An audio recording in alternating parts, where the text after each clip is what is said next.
हाय नमस्कार. एकतास किचनमध्ये खूप खूप स्वागत आहे. आज आपण बघणार आहे तळणीचे मोदक जे 7 ते 8 दिवस छान टिकतील असे. या ठिकाणी आपण मैदा घेतलेला आहे, साधारण 2 वाटी घेतल्या, चाळून घेतल्या. बारीक रवा घेतल्या अर्धी वाटी. हा आपण एका परातीमध्ये घेतलेला आहे. त्यात चवीपुरतं मीठ घातलेलं आहे आणि सगळं मिक्स करून घेतल्यानंतर थोडं थोडं पाणी घालून मळून घ्यायचं आहे.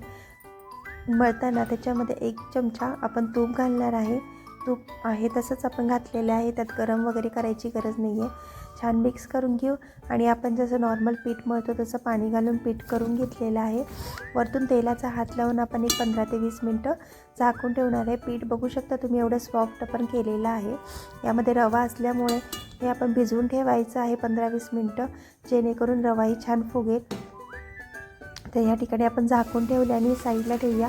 खोबरं किसून घेतलेलं आहे, दोन आपण वाट्या खोबरं घेतलेलं आहे. कमी फ्लेमवर छान परतून घ्यायचं आहे. रंग बदलू द्यायचा नाही, करपू द्यायचं नाही आहे. हलकं परतून घेतलं आहे. या ठिकाणी 1 चमचा तूप घेतलं आहे आणि अर्धी वाटी बारीक रवा घेतलेला आहे. तोही छान भाजून घेतला आहे खरपूस असा खमंग वास येऊपर्यंत. तेही मिक्स करून घेतलेलं आहे. या ठिकाणी आपण पिठी साखर वापरणार आहे.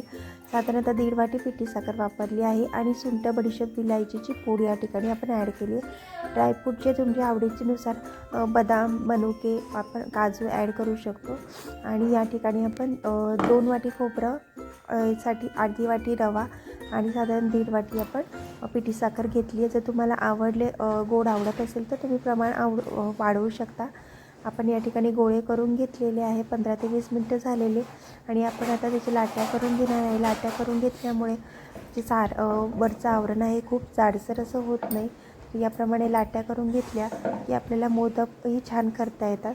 तर या ठिकाणी आपण पाहू शकतो आहे या पाया करून घ्यायच्या आहेत, आपण पाकळ्या करून घ्यायच्या आहेत या पद्धतीने आणि भरपूर असं सारण घालून घ्यायचं आहे. कारण सारण भरपूर असं घातलं की मोदकही छान लागतो आपल्यालाही आणि बाप्पालाही. तर या ठिकाणी आपण असे पाकळ्या करून घेतल्यात आणि भरपूर असं सारण याच्यामध्ये भरून घेतले आणि वरतून असं आपला मोदक तयार झालेला आहे. या प्रकारे मी मोदक करून घेतलेत, पाहू शकताय. या पद्धतीने आपला हा मोदक झालेला आहे. उकडीचा तळणीचा मोदक झालेला आहे. अशा प्रकारे सगळे आपण करून घेऊया मोदक. एका साईडला मी तेल गरम करायला ठेवलेलं आहे.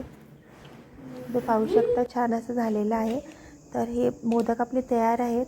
आता आपण तळायला घेऊया आणि ते गरम झालं की फ्लेम कमी करायची आणि छान खरपूस असे भाजून घ्यायचे आहेत, तळून घ्यायचे आहेत गोल्डन कलर येऊपर्यंत. सावकाश तळायचे आहेत जेणेकरून मोदकचा शेप बिघडू नये. आणि पाहू शकता आपले मोदकही तळून झाले. तर असे तळणीचे मोदक छान 8 ते 10 दिवस टिकून राहतात आणि छान खुसखुशीत होतात. तर बाप्पासोबत आपल्यालाही खायला छान लागतात. असे मोदक नक्की घरी ट्राय करा. कसे वाटलेत सबस्क्राईब करा, कमेंट करून नक्की सांगा. गणपती बाप्पा मोरया.